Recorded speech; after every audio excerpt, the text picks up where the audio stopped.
Deus Santo e Eterno, oramos a Ti nesse momento e apresentamos a Ti, Senhor, esse podcast com o pastor. A Ti a honra, a Ti a glória e o louvor.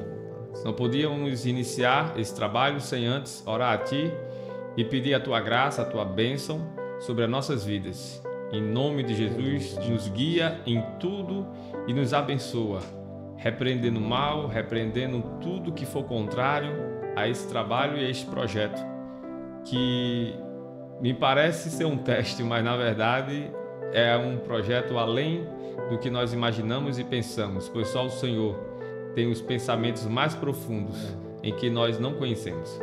Nos ajuda, nos protege e nos guia em tudo. Em nome de Jesus, consagramos a Ti esse trabalho. Em nome de Jesus. Amém. Amém. Podcast com o pastor. Isso mesmo. Sempre tive a curiosidade e a alegria de aprender um pouco sobre o pastor. E hoje é o momento em que nós vamos iniciar um projeto em que falaremos com um pastor. A importância de ter um pastor. A Bíblia nos ensina que é bom termos amigos. E há, inclusive, amigos mais chegados do que irmãos.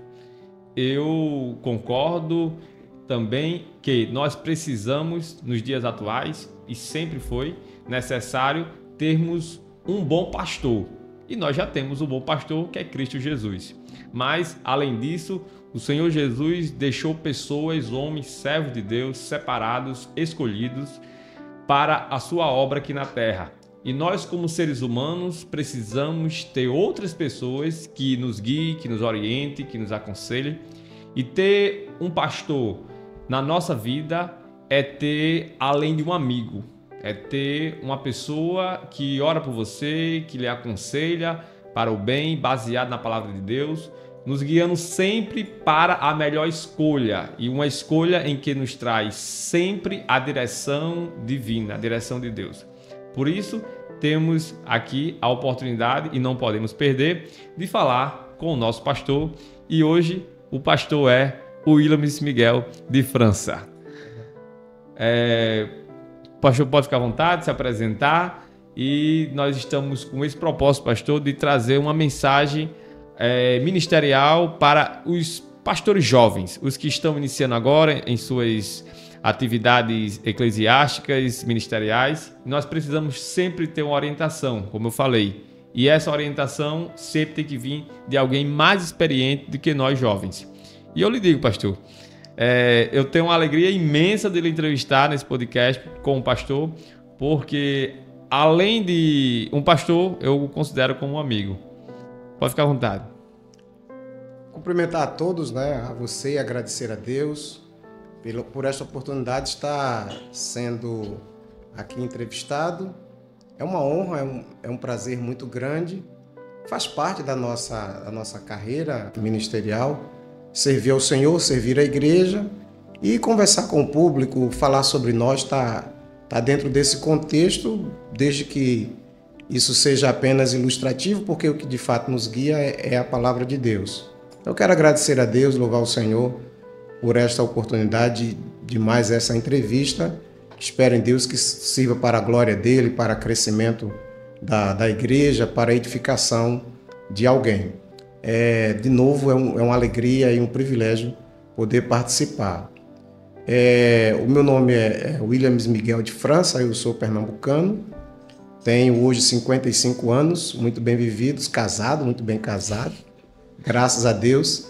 E sirvo ao Senhor desde a minha infância. Eu tenho o privilégio de ter nascido em berço evangélico, em berço cristão. Eu gosto de dizer que já bebi leite pentecostal nos peitos de minha mãe. Isso me dá uma certa alegria. Se existir orgulho santo, esse é um, né? De ter nascido em berço evangélico e nunca ter me afastado dos caminhos do Senhor em momento algum, mesmo nos mais difíceis, naqueles momentos típicos que os jovens brasileiros costumam, né, dar uma paquerada com o mundo. Nem isso eu fiz e, graças a Deus, permaneço por quase 5 décadas e meia na presença, na casa do Senhor e dedicando a minha vida inteiramente a Ele. Sempre foi assim e acredito que será até a volta dele ou a minha partida para o céu. Perfeito. Pastor, algo interessante o senhor falou sobre a sua mãe e o leite pentecostal. Fala um pouco mais sobre a sua mãe. Por que o senhor fala leite pentecostal? Ela já era do Pentecoste? Eu costumo dizer leite pentecostal porque minha mãe já era evangélica quando eu nasci. Então eu já nasci dentro da igreja, né? E ela era do círculo de oração? Era da igreja? Sim, círculo de oração. Minha mãe era uma mulher de oração. Também minha avó, que tem uma influência muito grande na minha vida.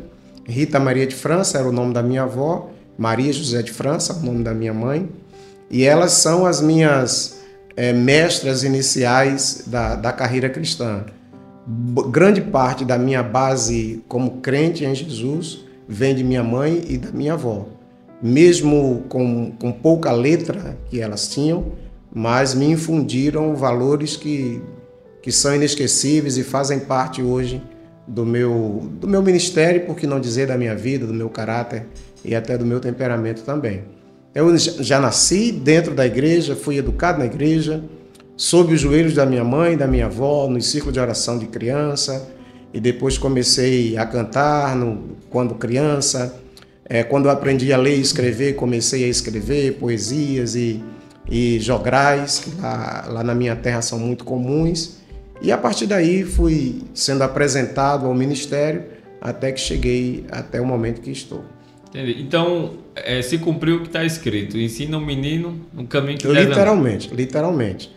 Eu fui educado no Evangelho, na vida, mas principalmente no Evangelho, dentro da visão cristã. E isso, para mim, é um privilégio, ao mesmo tempo que é uma responsabilidade, porque uma vez nascido no Evangelho, me traz também o peso, né, de portar-me de modo como fui educado e como fui ensinado. Isso também é uma responsabilidade e é inegável. Sim. Pastor, o senhor teve a sua infância no estado de Pernambuco. Sim. Certo? Sempre ali naquela época, na década de 60, 70, né? Eu nasci em janeiro de 1970 e, portanto, no ano inicial da década, e vivi a década inteira, 70, 80. Então, o senhor teve aquela infância do pé no chão.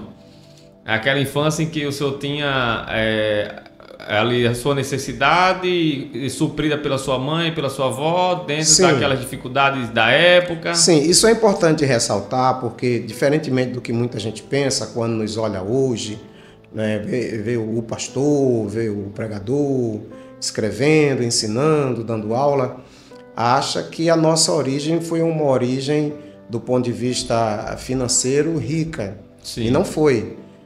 Tanto minha mãe como minha avó eram pessoas muito pobres, passamos por necessidades muito grandes, por apertos enormes. Fui educado, sim, com poucos recursos, com muito amor, com muito carinho, com muita disciplina. É bom também que se ressalte isso, mas do ponto de vista financeiro, com muitos recursos. A gente era muito pobre.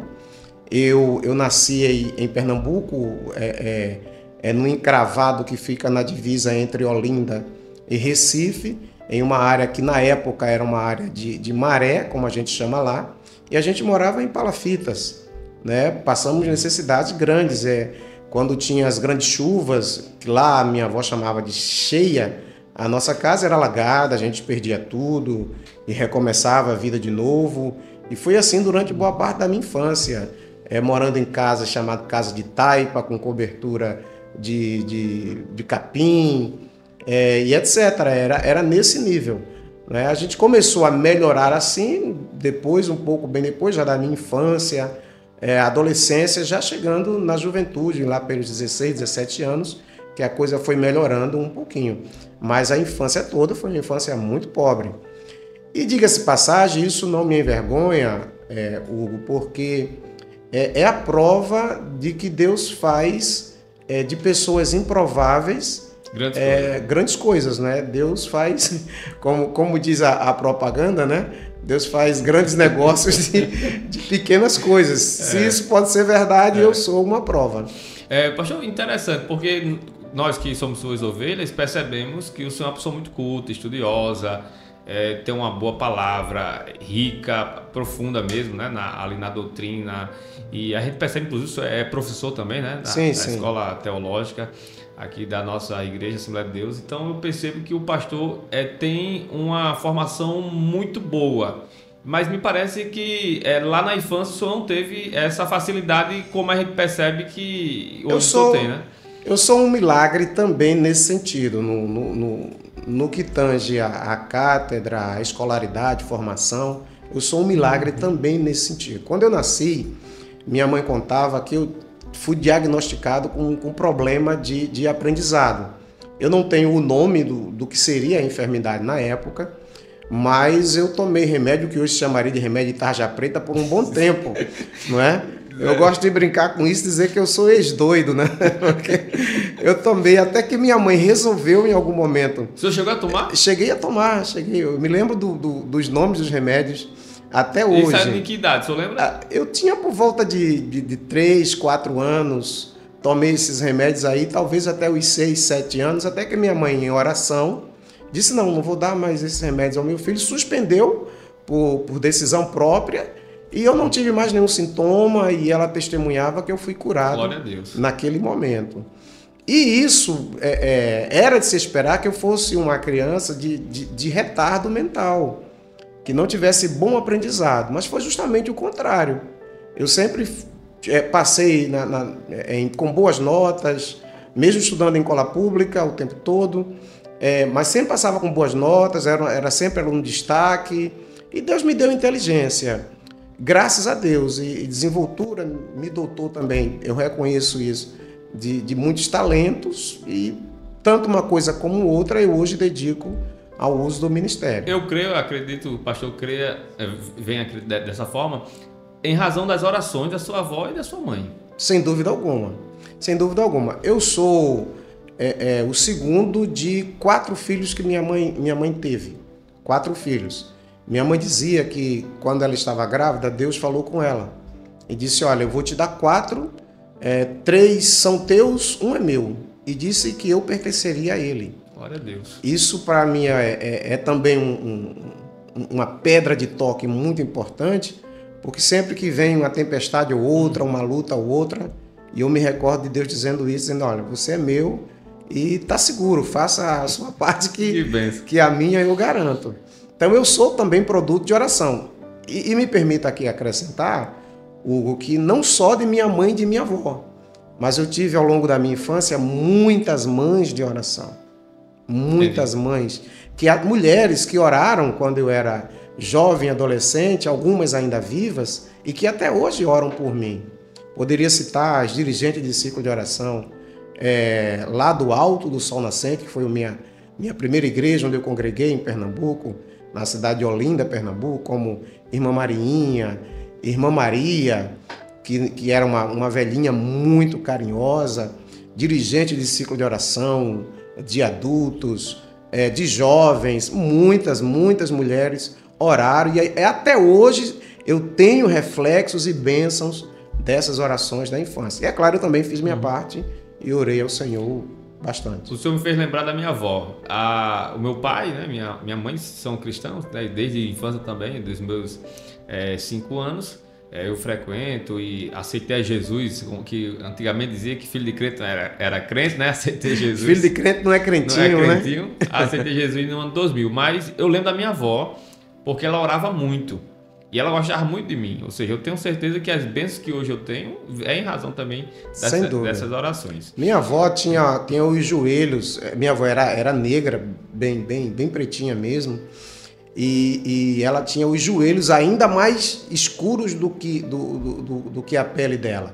Além dos joelhos, os cotovelos. Era uma mulher de oração, uma mulher simples, analfabeta, mas extremamente dedicada à oração. Minha mãe, um pouco menos do que minha avó, porque ela teve que trabalhar para nos criar, né? A mim e aos meus irmãos, visto que nós fomos abandonados pelo nosso pai biológico. Um pouco menos dada a essa questão, mas era também uma mulher de oração, ao modo dela, mas era também uma mulher de oração. Mas eu devo muito, além dessas 2 mais importantes, a inúmeras outras. Irmã Marina, que é viva até hoje e orou muito por mim.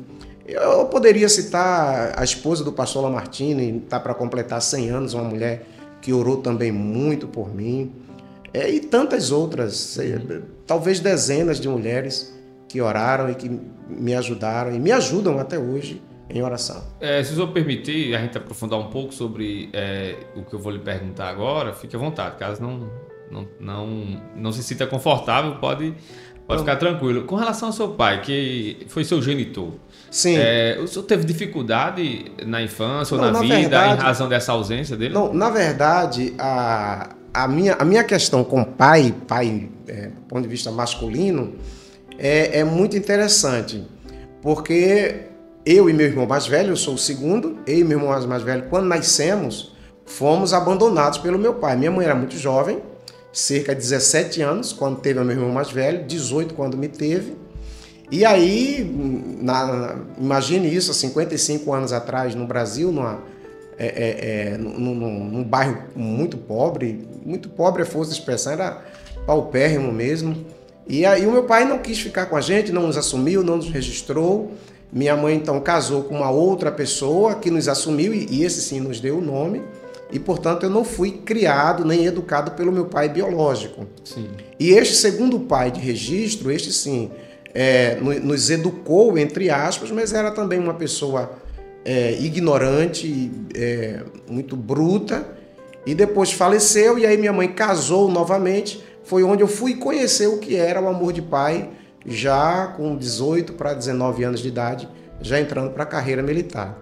Então, efetivamente, eu não tive criação paternal. Fui criado pelo meu pai e pela minha mãe, principalmente pela minha avó, desculpem, e pela minha mãe. Principalmente pela minha avó, não tive cuidado de pai. Mas isso não significa que eu fui cuidado com dengo, não, nem com mãe, não, que a velha era muito amorosa, mas o amor dela era justiça também. Naquela época, realmente era... Sim. Apanhar mesmo, né? Sim. Foi onde eu conheci a primeira vara da infância. Muito bem. Mas, Joânia, falando sobre a sua infância, que eu acho muito interessante a gente conversar um pouco sobre ela. O senhor não está sabendo disso, mas foi algo que a gente guardou aqui, em especial para os irmãos que vão ver, né, o público que vai assistir esse podcast com o pastor. E nós vamos trazer aqui à sua memória algumas fotos. E eu gostaria que o senhor falasse sobre cada foto, fizesse algum comentário sobre cada foto que o senhor vai ver agora. Espero não chorar. Nessa foto aí estamos nós 4 irmãos. São seus irmãos? São meus irmãos. No meio está o meu tio Edson, que era o mais velho da minha avó, irmão da minha mãe. Sim. Ali de calção escuro, à esquerda meu irmão mais velho, Giovanni. Esse sem roupa é meu irmão menor, Daniel. Esse mais à direita é Cláudio, o terceiro. E esse de calça e camisa sou eu. Sou eu. E essa foto é especial para mim, porque foi essa foto que me convenceu do meu chamado. Interessante. Foi essa foto. Mas qual foi o sinal? Olhando para essa foto, eu fui convidado para o ministério quando eu tinha cerca de 19 anos de idade. Isso já no Rio de Janeiro, congregando em Niterói. Já era líder de mocidade, uma mocidade muito grande. Inclusive hoje o Face trouxe lembranças daquela época. E aí eu recusei o convite. O pastor, hoje falecido, o pastor Edson dos Santos, me convidou uma vez. Eu disse, não, pastor, eu não quero, me deixa aqui liderando. Eu já era auxiliar de trabalho, etc. e tal, com 20 anos de idade. Ele convidou mais uma ou duas vezes e eu não queria ser convencionado, ser levado ao presbitério, evangelista e etc. e tal. Eu não me sentia, na verdade, digno da função e da chamada. E aí uma vez ele disse assim para mim, olha, você ore ao Senhor, veja aí qual é a sua resposta, eu não vou mais lhe perturbar com isso, porque quem está lhe chamando não sou eu. Eu sou apenas o canal, quem está ali convidando é a igreja. A igreja reconhece um pastor em você. E ainda assim eu ainda tentei resistir um pouco, e aí uma vez em casa, olhando essa foto... Isso com 19 anos? Isso com 19 anos, 19 para 20 anos de idade, lá em Niterói, Rua Marquês de Caxias, em Niterói, Rio de Janeiro. Foi olhando para essa foto... Então o senhor foi chamado para pastorear uma igreja aos seus 19 anos. Para ser ordenado. Sim, ordenado. Para ser ordenado. Mais ou menos, mais para 20 do que para 19 anos de idade. Eu ainda era líder de mocidade. Uma responsabilidade. Minha ordenação mesmo se deu aos 21 anos de idade. Né? Mas antes disso teve todo esse processo. E uma vez olhando para essa foto, justamente para essa foto, eu disse, realmente eu sou diferente. Tá bem diferente. Eu sou diferente. Porque de calça, né? Eu tô de calça, de camisa. Nem bermuda, de calça. Camisa. E como se não fosse suficiente, ainda estou segurando a camisa para o vento não abrir. Veja os meus outros irmãos, todos à vontade, né? Um bastante à vontade, né? A moda Adão. E eu ali preocupado com vestes. E isso, Deus falou comigo e disse, vá, aceite.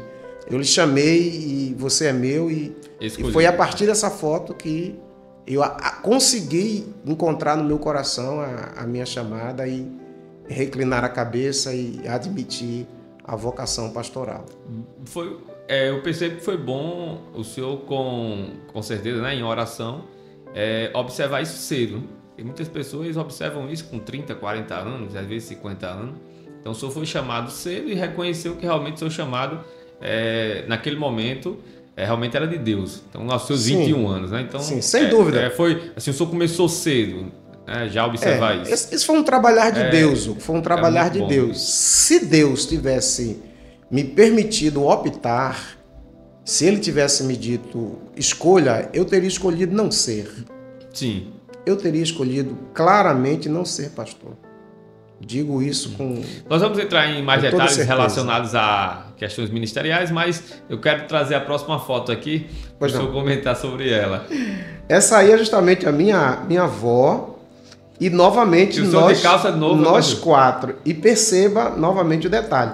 Todos os meus irmãos ali, eu não tenho certeza, não é esse que está de calça aí, é meu irmão mais velho, Giovanni. Sim. Eu sou o que está do lado dele, ali de calção. Essas roupas eram costuradas pela minha própria mãe, né? Isso aí é um aniversário do ciclo de oração infantil, salvo engano, em uma congregação que até hoje existe, num lugar chamado Alto do Sol Nascente, lá em Olinda, na divisa entre Olinda e Paulista, em Pernambuco, onde nós passamos a nossa infância com Jesus.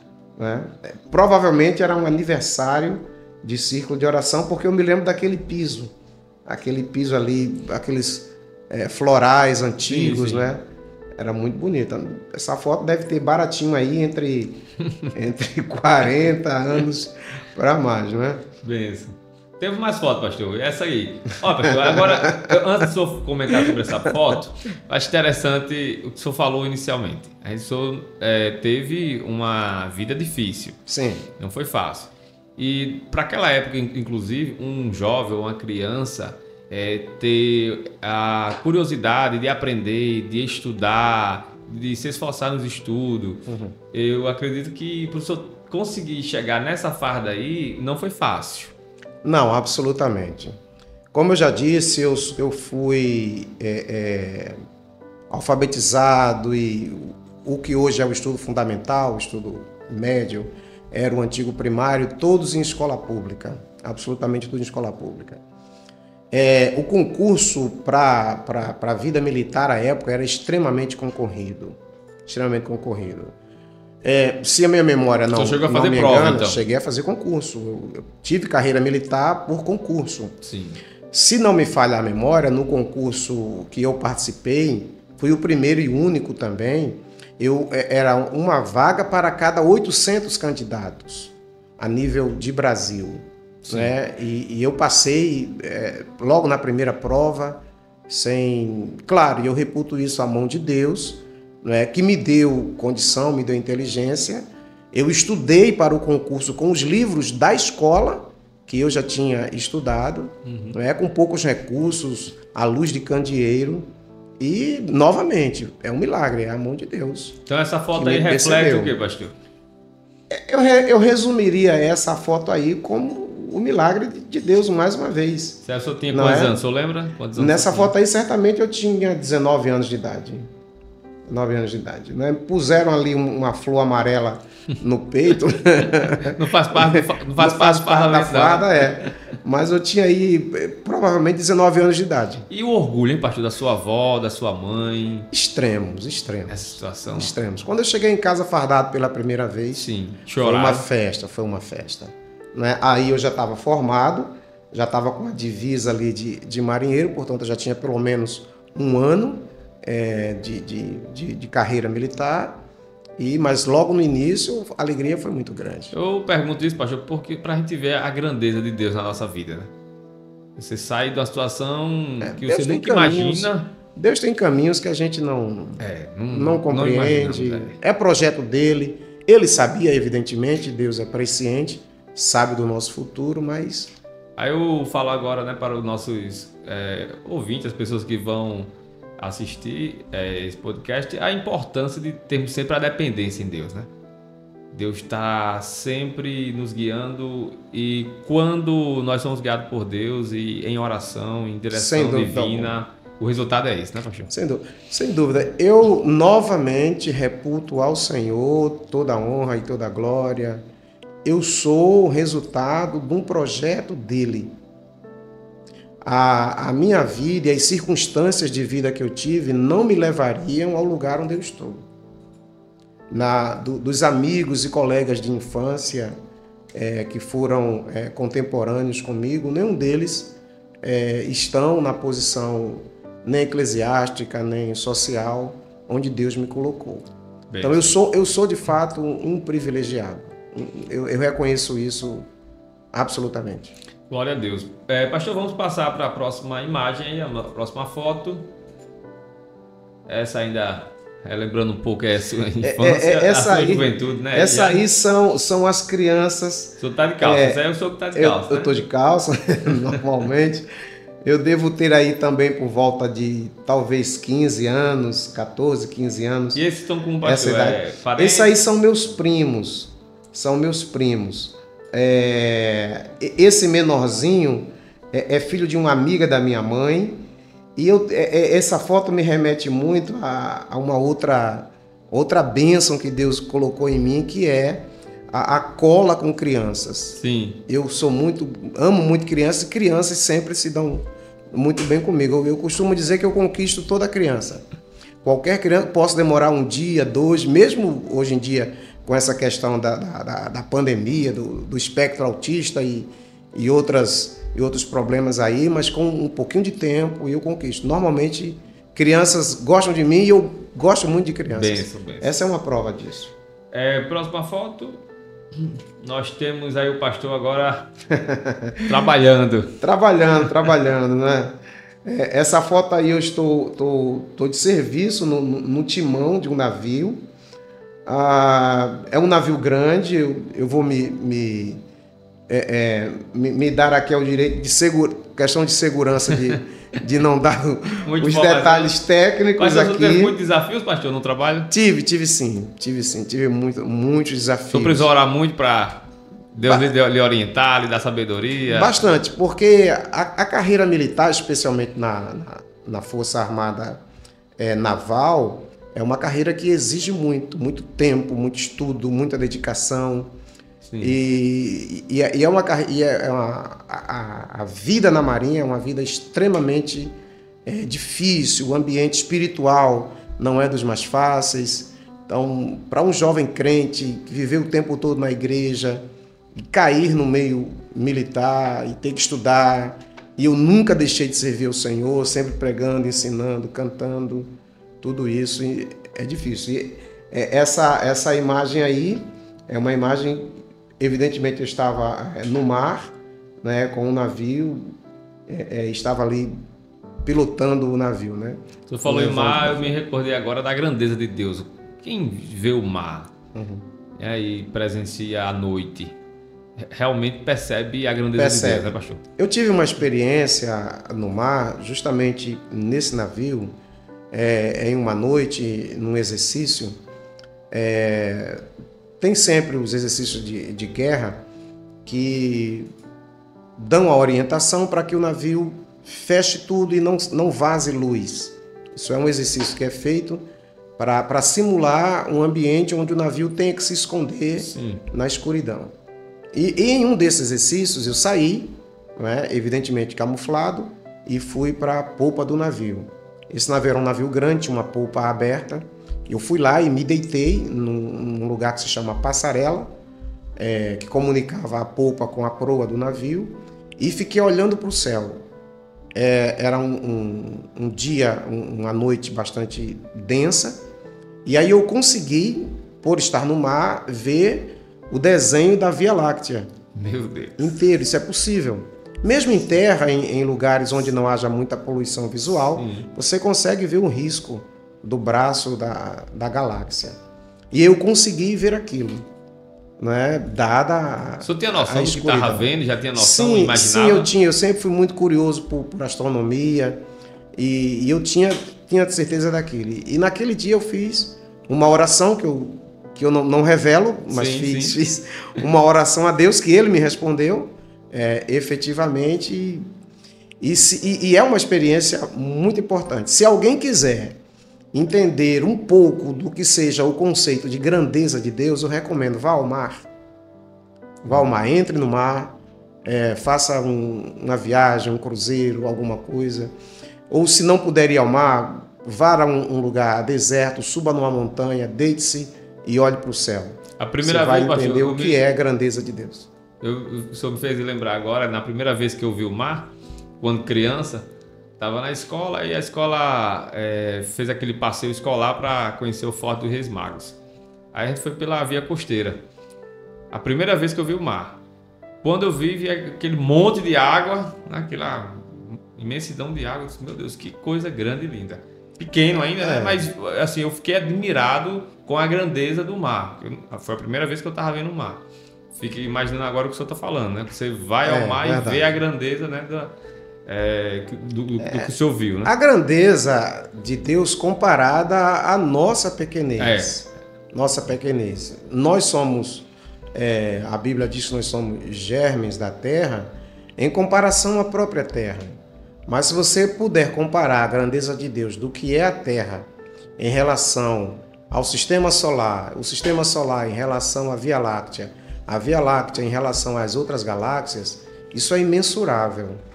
É absolutamente imensurável. Eu gosto de pensar no seguinte, dizer que Deus é grande é muito pouco para dizer quem Ele é. Deus não é meramente grande. Eu penso o seguinte, não há palavras no nosso vocabulário suficiente para dizer a grandeza de Deus, né? Para demonstrar a sua grandeza. Não, aí por uma razão muito simples, porque... Nós usamos o que nós temos, mas...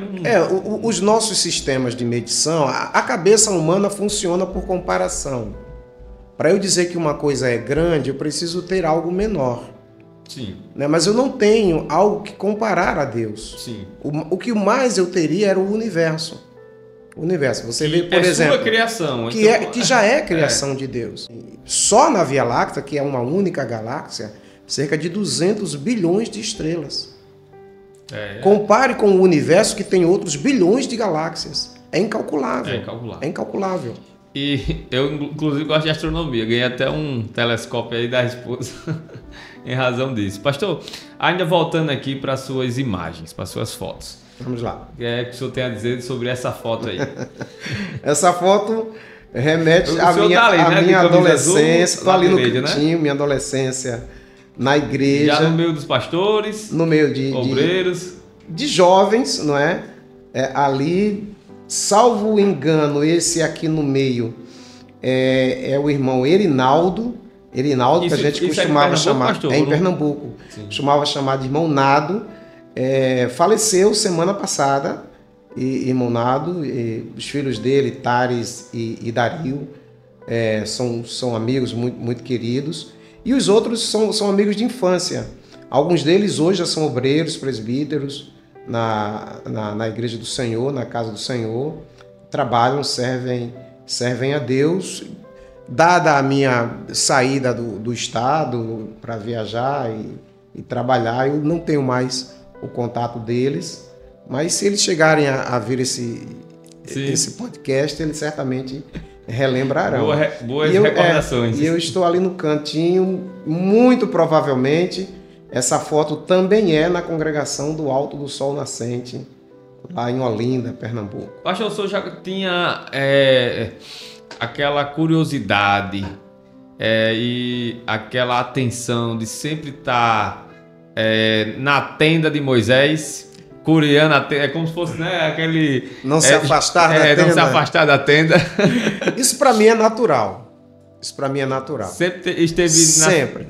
Da sua infância até hoje, o senhor sempre teve esse... Minha sede de Deus, de Bíblia, a chama, o amor por Cristo, a chama do Evangelho em mim, é o que eu sou. Isso não foi implantado em mim, eu não me converti em um dia específico da minha vida. Hoje, a partir de hoje, eu sou evangélico, eu sou salvo em Jesus, não. Eu sou naturalmente de Jesus. Eu já nasci... É um privilégio. É um privilégio. Eu digo, eu repito isso, é importante refrisar. Eu já nasci com isso. Mesmo criança, meus irmãos todos se afastaram do evangelho. Eu ia para a igreja sozinho. Depois era natural, né, pastor? É natural, isso ninguém lhe forçava, lhe obrigava. Eu sempre, na época, eu usava calça comprida, camisa de manga, era o que eu queria, era assim que eu me sentia bem. Eu pedia a chave da igreja para o zelador e ia orar sozinho. Não é? Eu tinha o desejo por oração, passava horas e horas orando, viajando com Deus, por onde Ele me levava. Deus. E ali então eu você tem experiências com Deus absolutas, que só o senhor sabe o significado e a importância. Há orações e visões e tratativas que eu tenho com Deus que absolutamente ninguém sabe. Só eu e Ele. Particular. Só eu e Ele. Pastor, nós temos ainda aqui algo para lhe perguntar sobre essa foto aí. Essa aí a gente já falou mais um pouco. Isso foi um desfile de 7 de setembro. Desfile aí, né? E eu tentei fazer cara de brabo aí. Isso aí é no centro de Recife, em Pernambuco. Pode passar, Tiago. Vamos pro próximo. Eu não sei se dá para identificar o senhor aí. Dá sim. Novamente, essa igreja aí já é a igreja da minha adolescência, num lugarzinho chamado Alto da Bondade, também em Pernambuco. E aí eu estudo logo no meio, né? Ali está meu irmão mais velho, hoje está afastado. Outros amigos meus, esse rapaz aqui à minha frente, esse menorzinho, é Rivandro, se tornou um chefe de cozinha muito famoso em Pernambuco, participou de programas de TV e etc. Esse aqui todo de branco é Marcelo, é um dos grandes amigos da minha infância. Tenho ali Álvaro, que é empresário, e outros irmãos que participaram ali estão hoje servindo ao Senhor. Ricardo, aquele moreninho lá atrás, que foi também um grande amigo meu. A gente depois formou, junto com o Ricardo, um grupo de louvor que a gente chamava de Joeve, que eram os Jovens Evangelizadores, e a gente saía pelos círculos de oração, ia evangelizando pelas ruas. Isso com 13, 14 anos de idade, antes de entrar para a carreira militar. Muita saudade desse povo. A gente sabe que o senhor canta e, graças a Deus, o senhor também tem esse... Vou chamar de dom, né, pastor?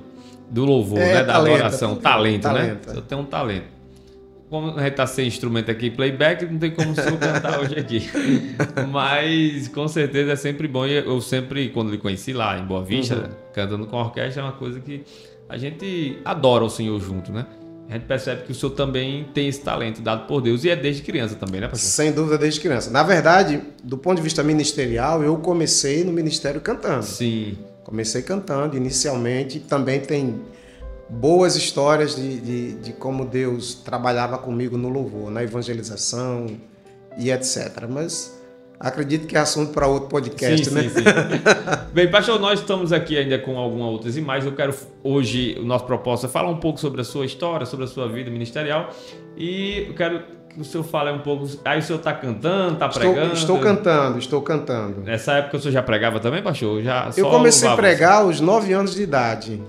Ainda me lembro do primeiro sermão que preguei num culto que a gente lá chamava de... Desculpa, a sua idade... 9 anos. Já começou a pregar? Eu já pregava. Minha primeira pregação de que eu tenha memória foi aos 9 anos de idade. Já começou na infância também a pregar?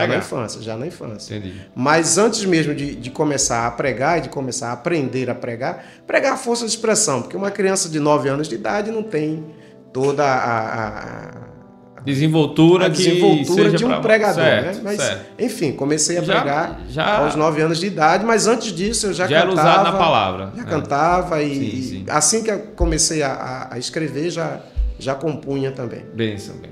Bem, além de falarmos do pastor, nós comprovamos aqui através de fotos, né? E aí, que bom, né, que o senhor tem essas fotos aí pra gente... Temos sim.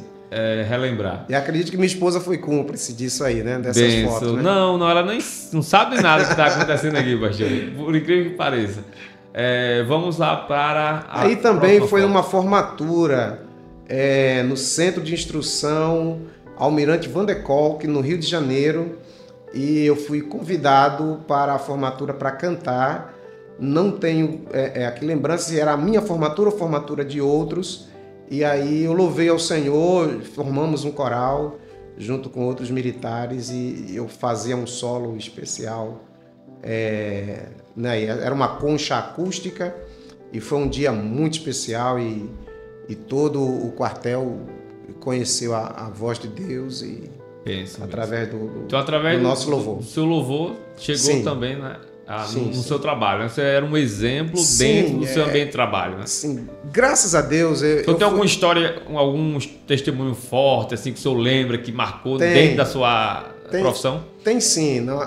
No primeiro navio que eu fui servir, já com 19 anos de idade, eu me tornei o dirigente da congregação a bordo, que a gente chamava de igreja flutuante. Sim.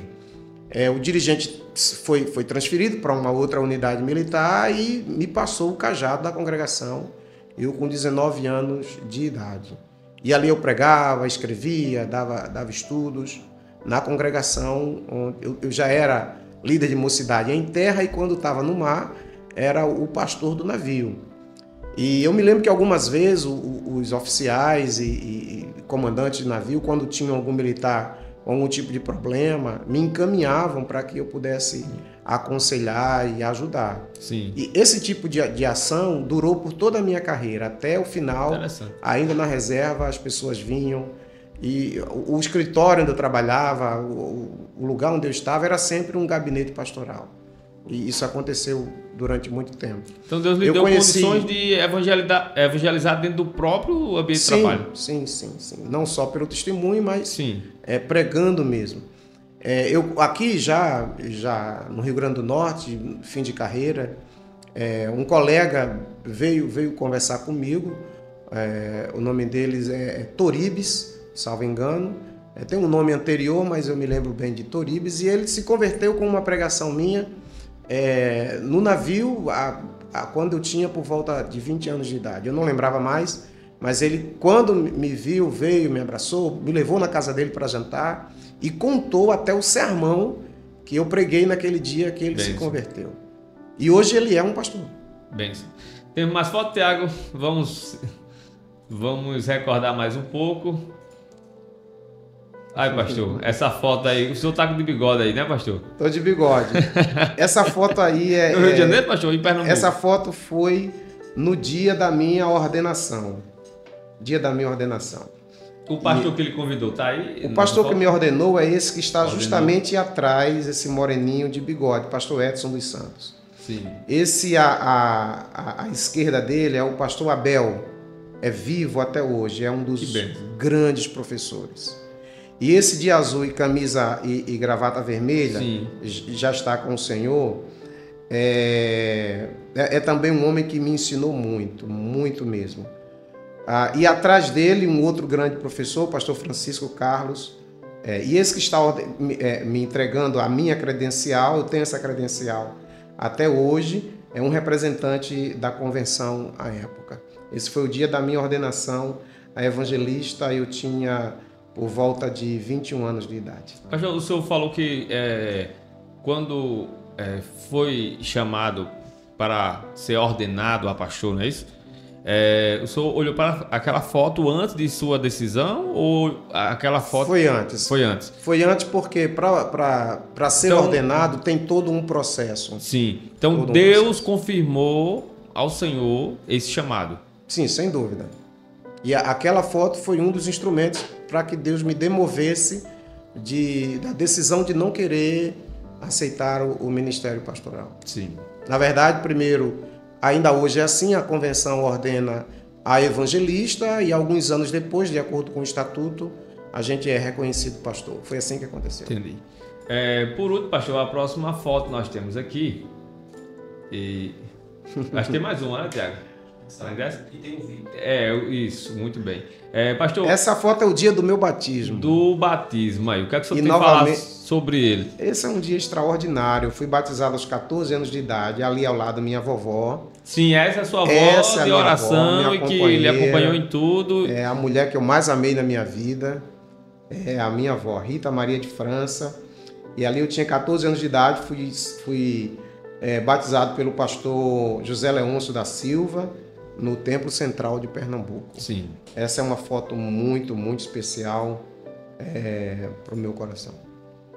Muito bem, pastor. Agora vamos ver um vídeo aí do senhor. Para o senhor relembrar mais um pouco. Interessante, né, pastor? A gente passa...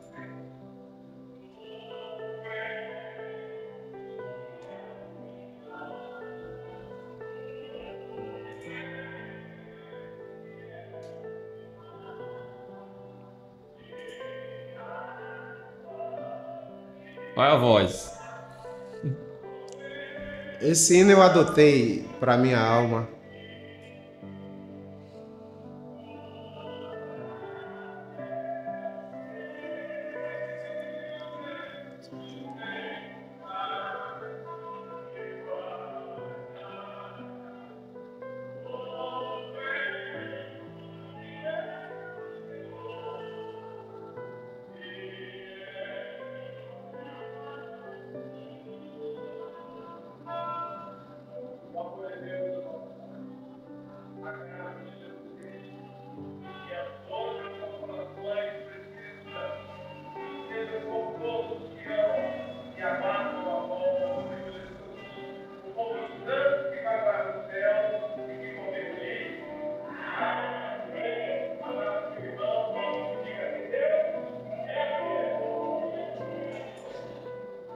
Eu acho, o que o senhor tem a dizer sobre esse vídeo? Que ele traz à memória agora. Esse videozinho, provavelmente é de 2007. Eu tive o privilégio de fundar algumas igrejas no sudeste do Brasil. E essa é uma delas, num bairrozinho chamado Jardim Catarina, em São Gonçalo. Esses que estão ali atrás hoje são pastores, pastor Maurício, Arão e Daniel. E foram filhos do nosso ministério atuando no Rio de Janeiro. E essa congregação, na verdade, era uma subcongregação de uma outra congregação, no bairro de Elianópolis, em Itaboraí, existe até hoje, é uma grande igreja hoje lá no Rio de Janeiro. E é um momento também muito especial, produto de evangelização, de esforço na obra do Senhor. Esta igreja... Aí o senhor era pastor da igreja? Eu já era pastor, sim, e me tornei depois de 2006, por isso que eu estou dizendo que deve ser de 2007. Depois de 2006, eu fundei essa congregação no bairro chamado bairro Elianópolis, na cidade de Itaboraí, no Rio de Janeiro, fica no encravado da BR-101, entre a região metropolitana do Rio e a região dos Lagos. E essa congregação, essa subcongregação, já é fruto desta congregação fundada por mim em 2006. Entendi. Uma bênção. Grandes coisas, né, pastor? O senhor... Grandes histórias. Eu sou um privilegiado e reputo todas essa história ao Senhor e espero que Ele continue sendo misericordioso comigo, superando as minhas muitas falhas, meus inúmeros limites e me usando para a sua glória. É meu prazer sinceramente, é ser útil ao rei. Benção. Se não for assim, não vale a pena viver. Benção. Pastor, por último, para a gente... Não vamos entrar em muitos detalhes ministeriais, em razão já do tempo que eu já passei aqui com o pastor, e o pastor tem outros compromissos, né? Eu sei disso. Para um jovem que está iniciando agora o seu ministério, qual o conselho, qual a palavra que o senhor teria para esses jovens atuais, né? Antes o senhor tinha uma visão, hoje o senhor tem uma outra, principalmente diante de uma cultura diferente, né, que nós estamos vivendo. Os tempos mudaram, é verdade, mas a metodologia do chamado é a mesma. Deus não muda a maneira como ele trabalha, pelo menos os fundamentos, os princípios básicos são os mesmos. Paulo dizia que se alguém deseja o ministério, deseja uma coisa excelente.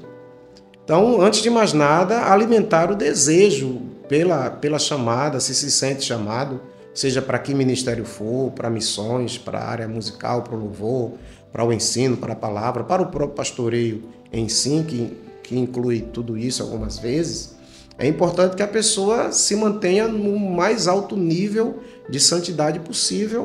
É a primeira regra, se mantenha ali em comunhão com o Senhor. Mas para além de manter comunhão com Deus e buscar a presença de Deus, é importante que ele já vá se preparando. Busque conhecimento bíblico, conhecimento teológico, conhecimento secular, que vá se enchendo, além da graça, de conhecimento também, tanto divino como conhecimento, porque hoje o ministério exige bastante preparo, né? Sim. Antigamente, não tão antigamente, mas a gente tinha a massa da igreja, a grande maioria é de pouca instrução, isso hoje mudou. Nós temos nas poltronas, nos bancos da igreja hoje, gente culta, de máximo conhecimento. Sim. Eu já tive oportunidade de dar aula para juiz, para advogados e para médicos. Então, isso evidentemente vai exigir um certo preparo, não só bíblico, mas também um sermão mais elaborado. Mas mais não foi nem a questão de sermão, de pregar, não. Foi a questão de dar aula mesmo. Sim. De ensinar mesmo. Aula de escola dominical, aula de teologia, palestras e etc. Então, primeiro, vida com Deus. Segundo, preparo. Isso é inquestionável. Agora, nada disso é válido ou terá algum valor sem vigilância. É importante que a pessoa vigie bastante e se mantenha em fidelidade aos pés do Senhor. Pastor, por último, uma pergunta que é importante o senhor, como pastor, acredito responder. Como o senhor enxerga o papel da igreja hoje na nossa sociedade? Imprescindível. A igreja sempre foi muito importante na sua ação social. Mas atualmente, dada as crises que o mundo atravessa e que chegam até a igreja, e crise eu me refiro aqui não somente às crises sociais, financeiras, as crises do próprio tratar do corpo, de doenças e epidemias, mas sobretudo a crise espiritual que o mundo sempre atravessou, mas ultimamente essas crises têm sido cada vez mais agudas, especialmente no nosso país, não é? Que tem migrado por um caminho de afastamento do Senhor. Então o papel da igreja é cada vez mais preponderante na sociedade. A igreja é, na verdade, a maior agência de recuperação social. Verdade. Não há casa de recuperação, nem governamental, ou mesmo religiosa, que tenha um trabalho tão fenomenal de recuperar gente marginalizada, pobre, dos mais baixos níveis que o ser humano possa atingir do que a igreja. A igreja tem esse papel social, é reflexo. Isso é um sinal, né, do poder de Deus, né? Sem dúvida, é reflexo da salvação operada pelo Senhor, mas também beneficia a sociedade. Você olha para a igreja hoje, se você fizer uma pesquisa rápida, quem ali foi ex-drogado, passou por situação de violência, prisioneiros, né, egressos do sistema penitenciário, etc. Então você vai encontrar assim, pastor, muitas pessoas. Eu percebo, pronto, no culto de doutrina, a gente vai no seu culto de doutrina, a gente percebe que a gente está em algum momento errando na vida e que a gente precisa enxergar aquele erro e consertar. A igreja está sempre abrindo os olhos das pessoas, né? Através da palavra de Deus. Então, no momento que eu deixo de frequentar os cultos, de ter um ensinamento diante da palavra de Deus e de uma doutrina, eu deixo de enxergar o que eu estou fazendo de errado. Sem dúvida. Aí já é também um caminho, um step um pouco mais avançado, porque a gente já está cuidando do corpo de Cristo, da edificação da igreja. É a igreja servindo a igreja. É a igreja se edificando. A igreja tem basicamente 3 grandes ministérios. Um relacionado a Deus, que é a adoração. Um relacionado ao mundo, que é a evangelização. E um relacionado a ela própria, que é a edificação. Então, cultos de ensino, de doutrina, estão dentro do escopo do ministério da igreja para ela mesma. E é aí onde a gente dá continuidade ao processo da salvação pela santificação, que vai exigir, evidentemente, conhecimento bíblico. Pastor, eu não poderia terminar sem perguntar. Qual o legado que o senhor quer deixar nessa passagem aqui por esse mundo, né? Por essa missão que o Senhor Deus lhe designou? Qual o legado que o senhor quer deixar? Eu penso que na altura da vida que estou, esse legado está sendo construído, que é o legado de fato pastoral. O ministério pastoral, ele é um trabalho de múltiplas tarefas.